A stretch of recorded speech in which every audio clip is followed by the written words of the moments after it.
Eastern Standard Time today, NATO Secretary General Mark Rudd called an urgent meeting of the North Atlantic Council in Brussels to decide on creating the Alternative Security Partnership Fund, an idea put forward by Canadian Prime Minister Mark Carney. The session was arranged with under a day's warning. American representatives who landed in Brussels late the previous night worked through the hours trying to postpone the decision or persuade enough countries to reject it. Yet at 9:15 a.m. local time in Brussels, 3:15 a.m. in Washington, the ballot took place. The outcome was shocking. 23 NATO countries supported launching the fund. Only 5 stood against it: the United States, Hungary, Slovakia, Turkey, and Croatia. 3 chose to abstain. The Alternative Security Partnership Fund has now become a formal NATO instrument, backed by $94.7 billion in pledged money from the countries taking part, functioning under qualified majority rules that remove any American veto, and open to every NATO member able to show a genuine security risk, no matter where that risk originates. This morning marked the definitive end of U.S. dominance inside NATO.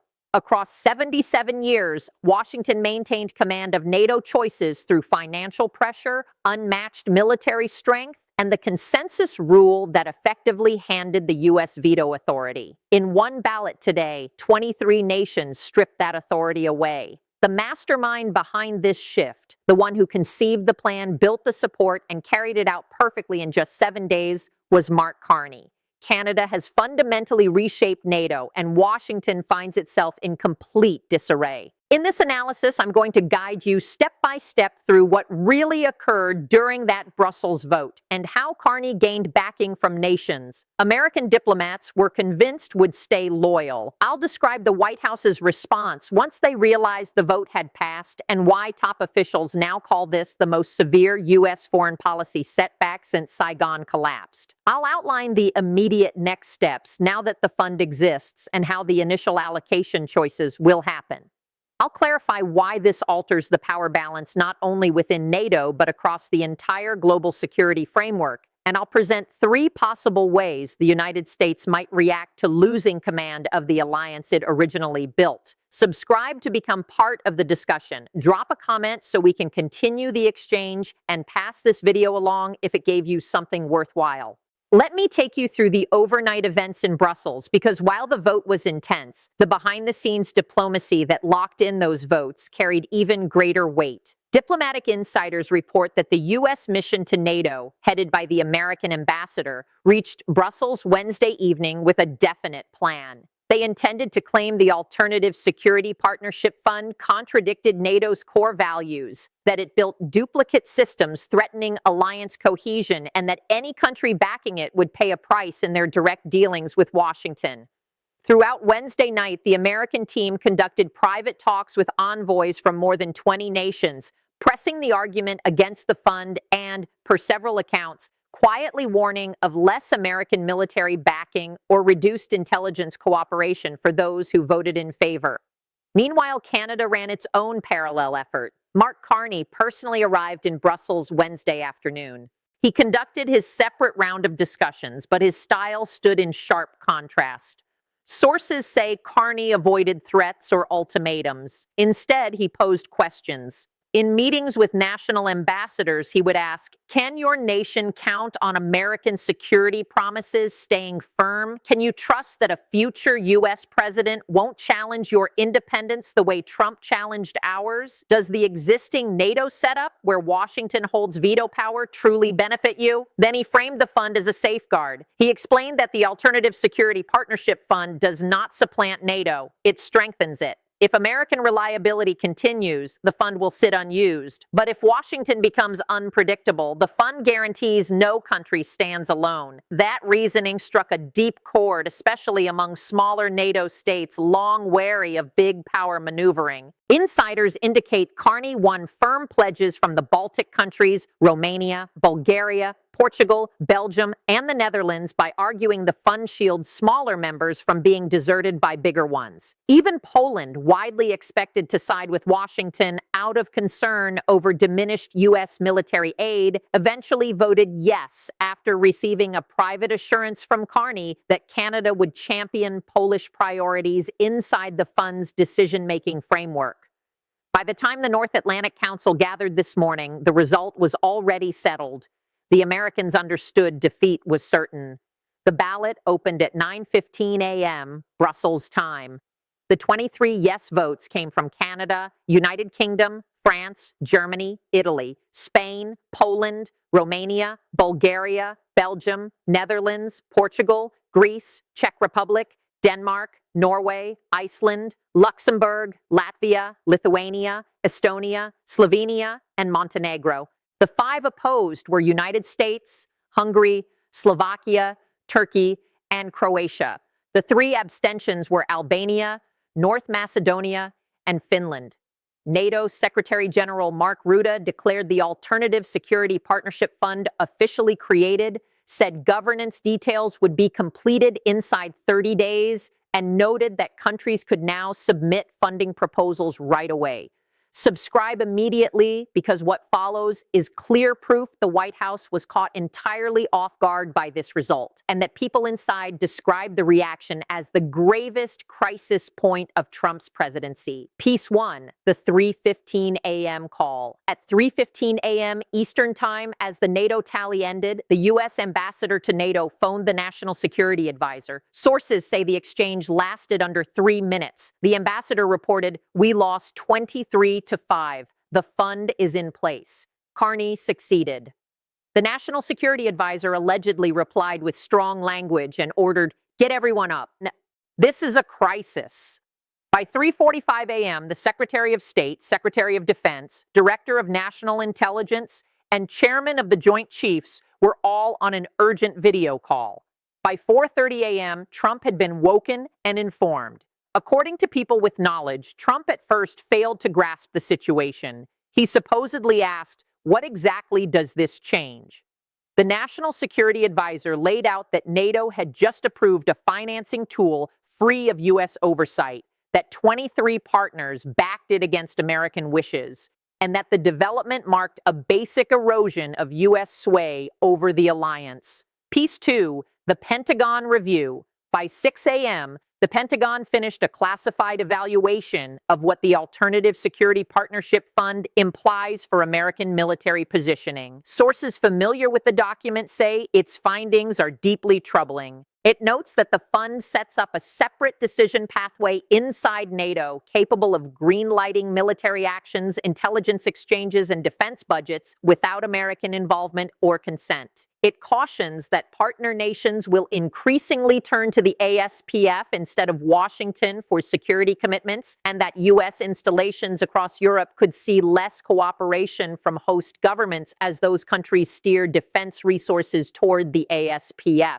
The paper ends by stating the United States no longer enjoys its built-in edge inside NATO and now must actively vie for influence rather than take it for granted. Piece 3, State Department alarm. The State Department concentrated on the diplomatic fallout. Insiders report career officers labeling the NATO vote the single worst day for U.S. diplomacy since the Afghanistan pullout. The worry extends beyond NATO to the message sent worldwide. If 23 NATO partners openly challenge the United States and build a security tool outside American direction, what prevents Asian partners from following suit? What prevents Middle Eastern allies from forming their own backup security arrangements? State Department voices warn that the NATO decision could spark a chain reaction of parallel moves by partners elsewhere who want protection against U.S. inconsistency. Piece 4, Carney's remarks. At 10 a.m. Brussels time, Mark Carney spoke to reporters outside NATO headquarters.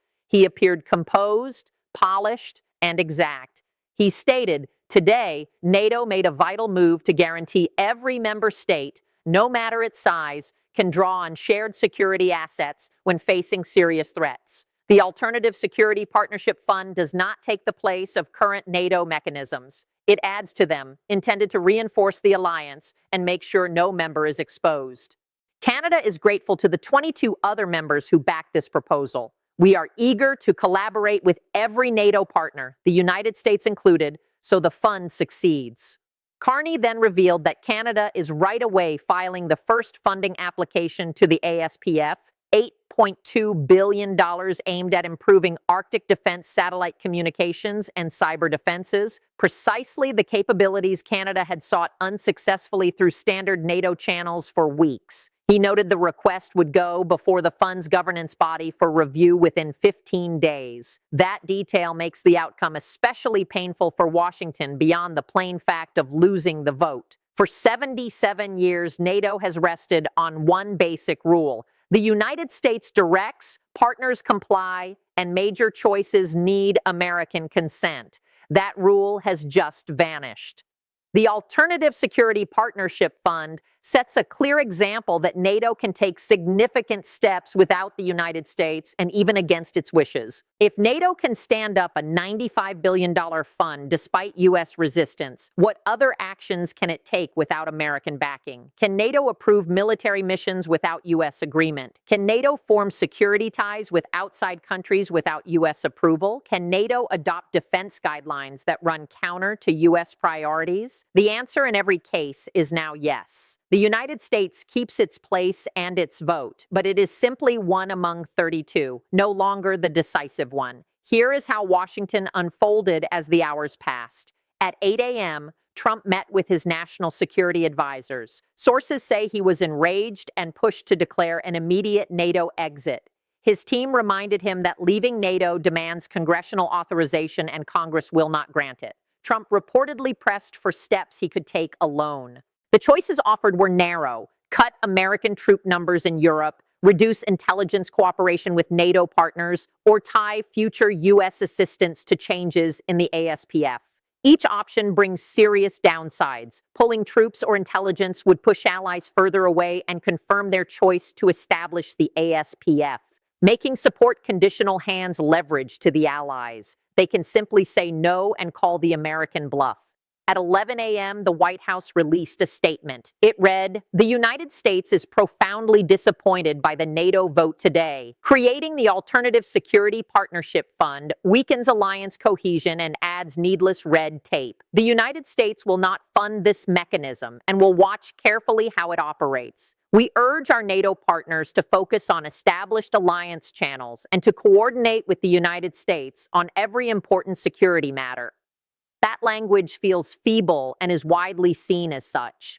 The U.S. voices regret without promising any real action. It tells partners Washington lacks a clear plan. At 1 p.m., the Pentagon put out a separate statement that softened the White House line. It declared, "The United States stays fully dedicated to NATO and to the protection of every alliance member. We will keep working alongside partners through all NATO channels, including the recently created ASPF, to maintain collective defense." In effect, the Pentagon acknowledged the fund's legitimacy and assured partners that military collaboration would persist no matter the political friction. Congress reacted quickly. The 12 Senate Republicans who have distanced themselves from Trump during this episode issued a joint statement declaring 23 NATO partners just voted against the United States because this administration has poisoned American leadership. They called it a catastrophe entirely caused by the president. Senate Majority Leader Chuck Schumer held a press event and said, "The president has somehow lost American command of the alliance America founded. This is a historic defeat." Yet Trump-aligned Republicans stood by him. Senator Lindsey Graham commented, "The 23 nations that supported this fund have erred. They will soon see they depend on us far more than we depend on them. Let me outline 3 possible paths forward. Scenario 1, reluctant adjustment. During the coming 60 days, Trump's advisors persuade him the ASPF cannot be undone and that ongoing conflict only weakens America's standing. The U.S. quietly joins conversations about ASPF governance, refrains from contributing money, avoids active sabotage, and gradually comes to terms with NATO now having 2 parallel decision tracks. American influence remains substantial but lacks veto strength. U.S. dominance of NATO ends, yet U.S. involvement continues. This is the controlled retreat path. Scenario 2. Rival frameworks. The United States counters by launching its own competing funding vehicle, an American Security Partnership Fund offering comparable advantages to partners ready to bypass the ASPF. NATO, in practice, divides into two rival systems, the Europe-driven ASPF and the US-driven counterpart. Partner nations must decide which track to favor. Certain countries join both. NATO stays formally whole but operationally divided. The alliance loses effectiveness as energy shifts to internal rivalry instead of external unity. Scenario 3. A post-American NATO.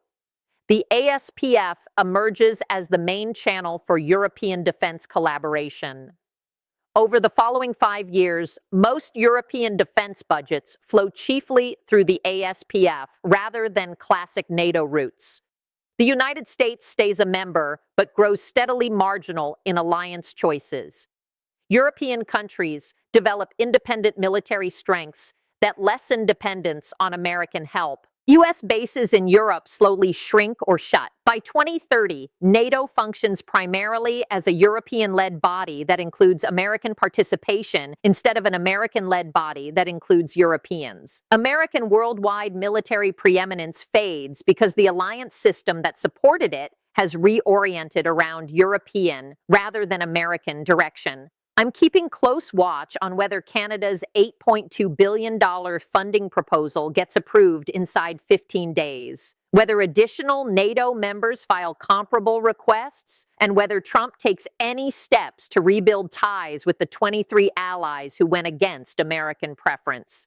23 NATO members just voted to shrink American control.